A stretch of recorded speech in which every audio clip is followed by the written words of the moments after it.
Pinag-aaralan na ng kampo ni Manila Vice Mayor Isko Moreno ang pagsasampa ng kaso laban sa mga pulis na umaresto sa kanila lalo pat nasaktan daw ang ilan sa kanyang mga kasamahan. Tinawag pa ng Vice Alcalde na diktadorya umano ang pamamalakad ni Mayor Alfredo Lim sa Maynila. Balitang hatid ni Jam Sisante.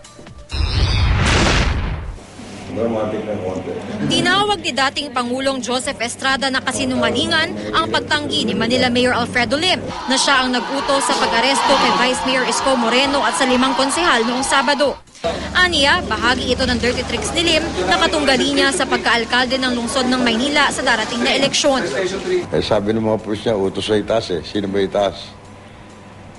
Sa Maynila, sa pinakamataas. Napakasinungaling yun. Talagang dirty. Nagpulong si Era pat ang running mate niyang si Moreno sa bahay ng dating Pangulo sa San Juan kagabi. Ilang oras matapos pakawalan si Moreno at ang mga konsehal dahil sa kakulangan ng ebidensya. Pinag-aaralan na daw nila ang pagsampa ng kaso laban sa mga pulis na umaresto kina Moreno lalo pat nasaktan sila Moreno ng mga ito. Giniit nilang hindi illegal gambling ang isinasagawang bingo nila Moreno nang sila'y arestuhin at handa rin daw silang sagutin ang anumang ihaing reklamo ni Lim sa COMELEC. Ayon kay Moreno, nag-iingat din ang pamilya niya ngayon dahil sa death threats na natanggap ng kanyang asawa nitong mga nakaraang araw. Sabi daw sa banta, hindi na siya aabot ng Abril. Nang tanungin kung sino ang tingin niya nasa likod ng mga banta, ito ang sagot ni Moreno. Sino ba yung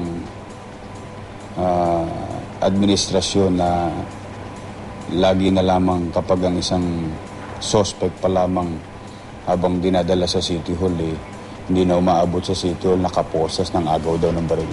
Kanino bang administrasyon niya? Kayo na ang humusga. Tinawag ni Moreno na diktadorya ang pamamalakad ni Lim sa Maynila. Ipinakita niya sa GMA News ang isang memorandum mula sa Manila Barangay Bureau na nasa ilalim ng Office of the Mayor na nagsasabing kailangang humingi ng permiso mula sa lokal na pamahalaan kung magsasarado ng kalsada para sa mga burol, birthday party at iba pang personal na okasyon. Yan naming mahihirap naming kababayan sa Maynila na hindi magkasya yung kabaong sa loob ng bahay nila.